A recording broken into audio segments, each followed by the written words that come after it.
भागवत भगवान की कथा भाग्यवानों को प्राप्त होती है, धनवानों को नहीं। दूसरा अक्षर है गा।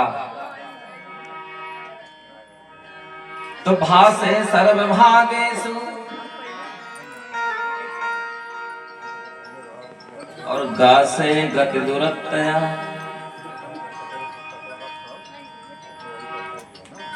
कहते हैं आए थे हरि भजन को और ओटम लगे कपास। मानव जीवन भगवान ने हमें क्यों दिया? मानव जीवन भगवान की प्राप्ति के लिए ही मिला है। और मानव जीवन पाके भी यदि हम भगवान की प्राप्ति न कर पाए, भगवान की शरणागति हमें न प्राप्त हो, तो ये मानव जीवन किसी काम का नहीं। तो जब हम भगवान की कथा सुनते हैं, भागवत की कथा सुनते हैं, तो भगवान के बारे में जानते हैं। कथा के माध्यम से भगवान के बारे में हम क्या जानते हैं कि उनका स्वभाव कैसा है, उनका प्रभाव कैसा है, कैसे भगवान अपने भक्तों पर कृपा करते हैं। जब उनके स्वभाव के बारे में हम जानते हैं तो हमारा मन भगवान में लगता है। गोस्वामी श्री तुलसीदास जी महाराज जी रामचरितमानस में वर्णन करते हैं, भगवान भोलेनाथ ये माता पार्वती से कहते हैं कि उमा राम स्वभाव जय जाना ताहि भजन तज भाव माना।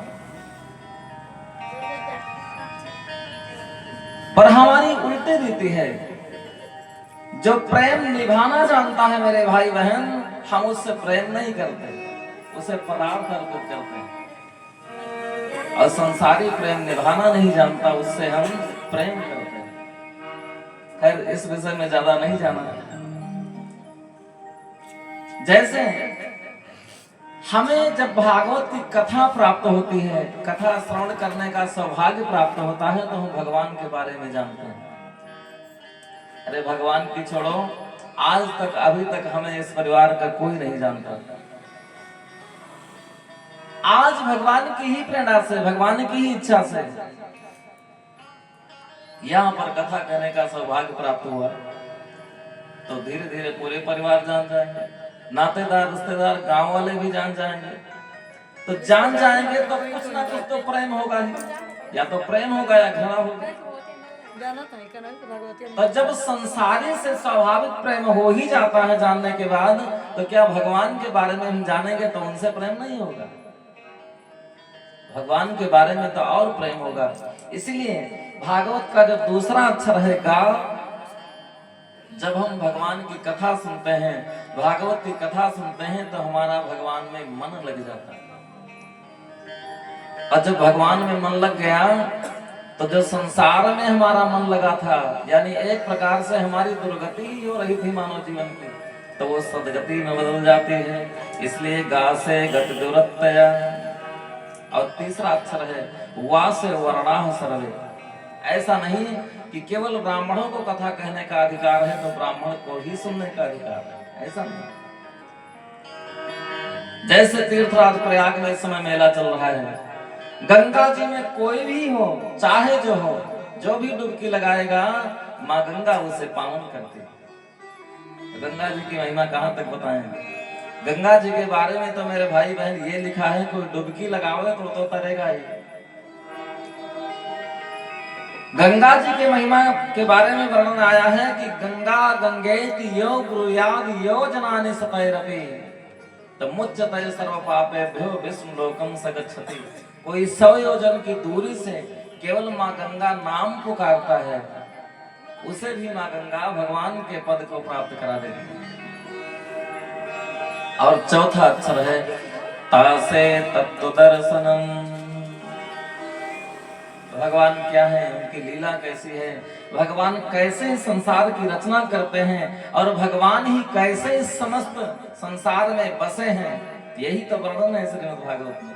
बोल भक्त वत्सल भगवान की। एक बात और,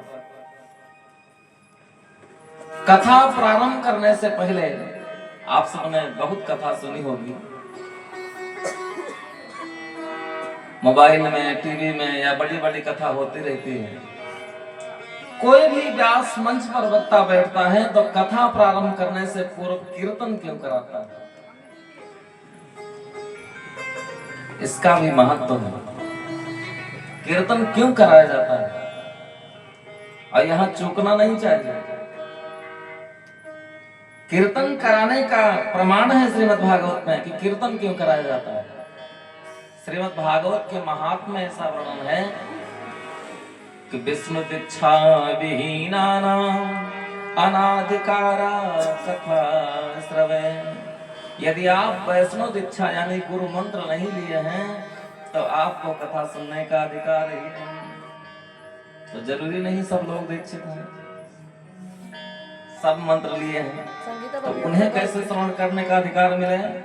तो संतों ने फिर नियम लगा दिया कि ठीक है, जो दीक्षा नहीं ग्रहण किए हैं, मंत्र नहीं लिए हैं, उनके लिए हम भगवान के नाम का मंत्र दे दिया करेंगे संकीर्तन करा के। इसीलिए ये परंपरा चल रही है। और जहां भी कीर्तन का नंबर आवे तो खूब मन लगा के संकीर्तन करना चाहिए। एक बार संत सभा में एक चर्चा ही उठी कि संसार में सबसे जरूरी काम क्या है। मानव जीवन में, मानव जीवन का सबसे जरूरी काम क्या है मेरे भाई बहन।